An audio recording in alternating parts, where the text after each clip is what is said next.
Om Swastiastu. Assalamualaikum warahmatullahi wabarakatuh. Perkenalkan, nama lengkap saya Elizabeth Yunisari, NIM 2018 1.10029.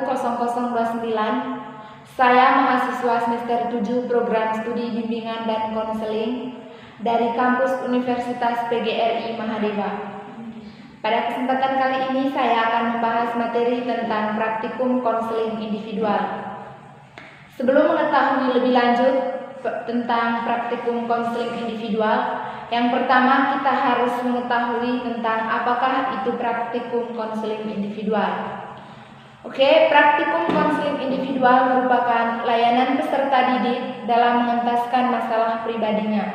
Layanan konseling individual merupakan layanan yang diberikan oleh konselor kepada klien untuk mengatasi atau mengentaskan masalah yang dihadapi oleh konseling.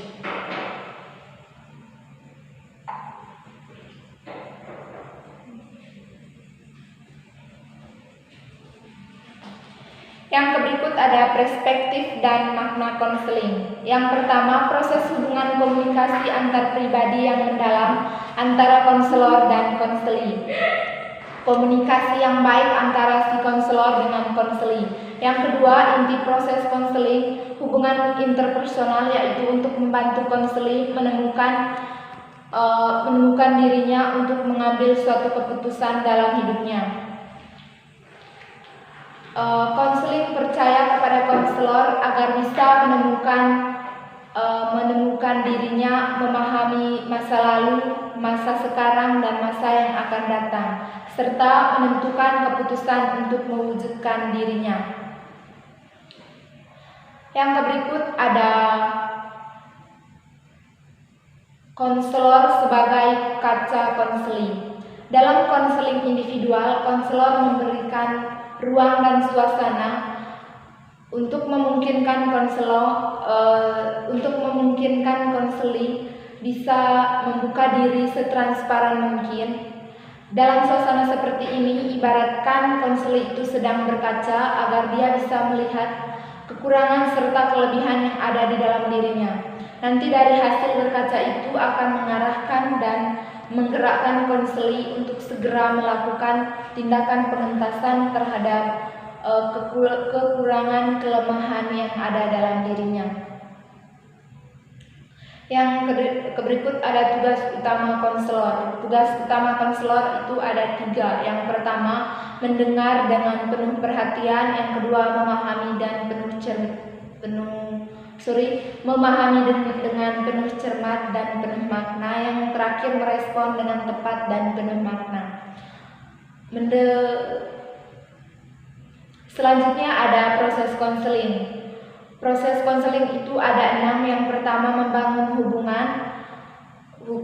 Yang dimaksud dengan membangun hubungan adalah membangun hubungan antara konselor dengan konseling, identifikasi dan penilaian masalah. Yang berikut, memfasilitasi perubahan. Dan yang berikut, evaluasi dan terminasi. Yang berikut, tahap kerja. Dan yang terakhir ada tahap tindakan. Yang berikut ada tahap keefektifan konseling. Yang pertama ada interest atau konseling menyadari perlunya konseling. Yang kedua ada fleksibilitas atau konseling harus meyakinkan diri tentang betapa penting melakukan konseling. Yang ketiga ada konseling memahami proses konseling dan berupa aktif serta berpartisipasi, atau dengan kata lain yaitu accessibility.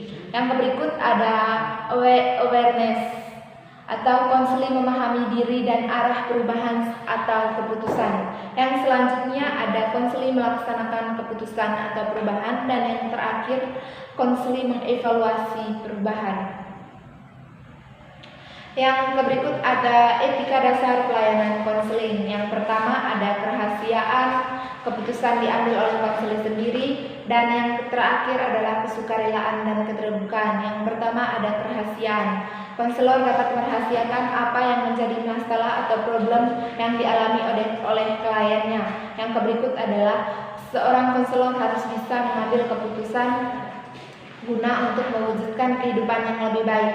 Serta yang terakhir adalah kesukarelaan dan keterbukaan. Seorang konselor itu tentu harus dalam melaksanakan proses konseling itu harus melalui kesukarelaan dan harus terbuka terhadap konselor guna untuk menyelesaikan masalah yang dihadapi oleh konseling.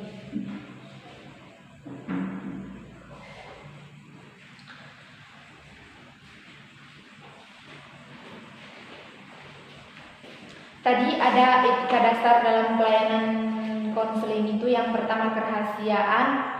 Contohnya, saya Elizabeth Yuningsari dengan ini menyatakan bahwa saya sanggup dan bersedia menyimpan dan memelihara, menjaga dan merahasiakan semua data dan keterangan baik dari konseling, siapa nama konseling yang pada saat itu melakukan konseling, saya atau dari siapapun juga, yaitu data atau keterangan yang tidak boleh atau tidak layak diketahui oleh orang lain.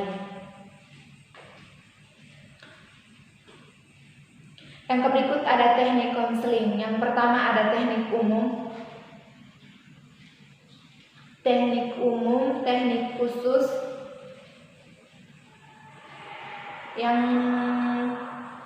Yang berikut itu ada teknik umum, diantaranya ada kontak mata atau psikologis.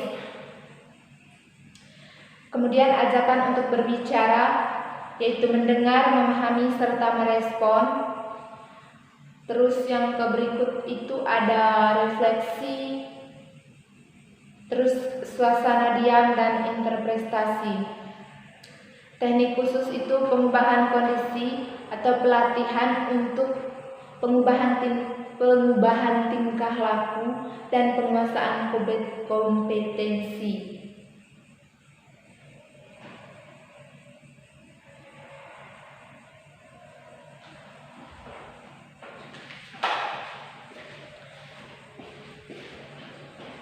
Yang terakhir ada bagaimana konselor bekerja menggunakan teknik dan model. Model pendekatan konseling itu yang pertama adalah pendekatan Gestalt.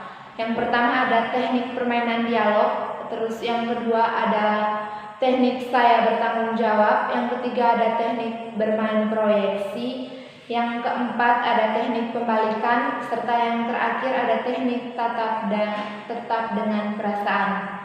Kemudian yang kedua itu ada pendekatan konseling behavioral, dan yang terakhir ada pendekatan konseling rasional emotif. Baik, demikian yang bisa saya sampaikan. Sekian dan terima kasih. Assalamualaikum warahmatullahi wabarakatuh. Selamat malam.